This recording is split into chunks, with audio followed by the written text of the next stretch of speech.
What is going on, guys? Mark Roberta here. In this video, we're going to talk about covered calls and some of the ways that you can make money from covered calls without having to sell the underlying stock. A lot of buy and hold investors end up coming across covered calls at some point, and they like the idea of making extra money if you have 100 shares, but they don't like the idea of having those shares whisked away if the shares happen to break past that strike price that you decide to set. So in this video, I'm going to share with you 3 different ways to significantly decrease the chances of your shares getting called away. Now, if you do end up having to sell your shares, you can always get them back through a cash secured put. So essentially, you are able to buy the shares back at the price that you sold them. All it has to do is you just wait for the stock to eventually hit that price, and you get premium from a cash secured put. I will be talking about that more on the channel. Let me know if you're interested in that. But with a covered call, you make money by giving someone else the right to buy your shares at a certain price. So we're going to look at QQQ, which is around $266 right now per share. And if you say, for instance, I will give you the right to buy my shares for $270 a piece, then you get a bigger premium than if you say, well, I'll give you the right to buy them at $280 a piece.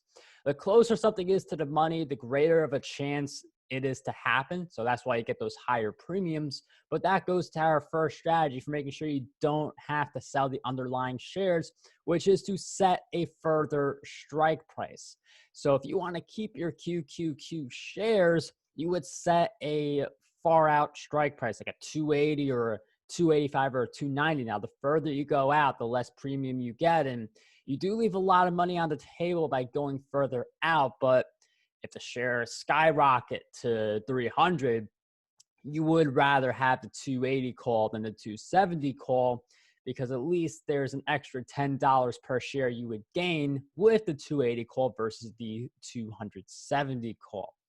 But setting it further, it does make it more likely that you will keep the shares, because for QQQ to go from 266 to 270, we're only talking around a 2% gain to achieve that goal. Just a little bit less than that. But if you're going from 266 to 280, it's got to go up by $14 a share, which it is possible, but it is statistically less likely. I suggest if you're just getting started, do one of these extremely out of the money calls, like a $300 per share, and maybe you only make $1 or $2. I don't know the exact numbers at this moment, but you make a very small amount of money for one of those really far out calls that expires within a week, but you do get the exposure to covered calls and you get some experience. The second way to increase your chances of keeping the underlying shares is to set an expiration date that happens very soon.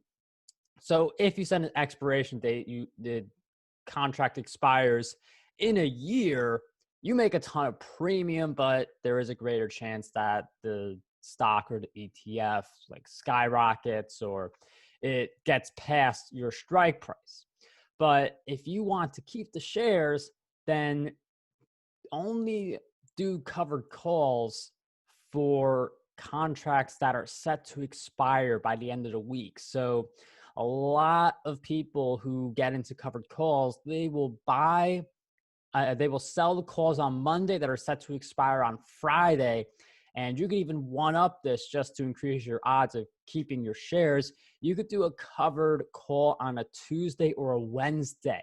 So it's only going to expire within 2 to 3 days. And if you also do this at the end of the market, like end of the market Wednesday, then there's only 2 real market days where you could actually see some movement in the price, because at 3:56 p.m. Eastern, nothing's really moving that much in the stock market. Now, one thing also, this is going to be the third strategy, is to sometimes you're going to want to buy a call to close the position. So in a covered call, you sell a call and then you buy a call if you want to get out of that obligation, where if your stocks go above the strike price, then you have to sell. So there are a few reasons that you would want to buy a call to get out of the position.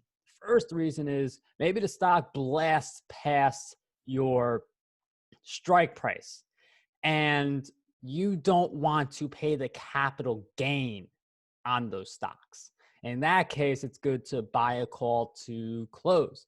Now, I've had some cases where the stock does go above the strike price, but then before Friday, because most people execute their calls on a Friday, or they execute towards like the very end when it's about to expire, the stock will fall below the strike price range and then it will expire worthless.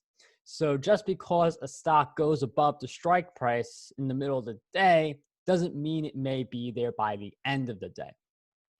But also importantly, buying a call to close the position protects you from after hours. Like what happens if the stock or the ETF decides to go up 1%? Like you may be happy with, like for me, for instance, I decided to buy a call to close out my position in QQQ. I had a strike of 268. At the end of the market, it was around 266.70. So not too much of a margin there, although I did sell this call the same day of expiration. So that's why the margin was a little smaller.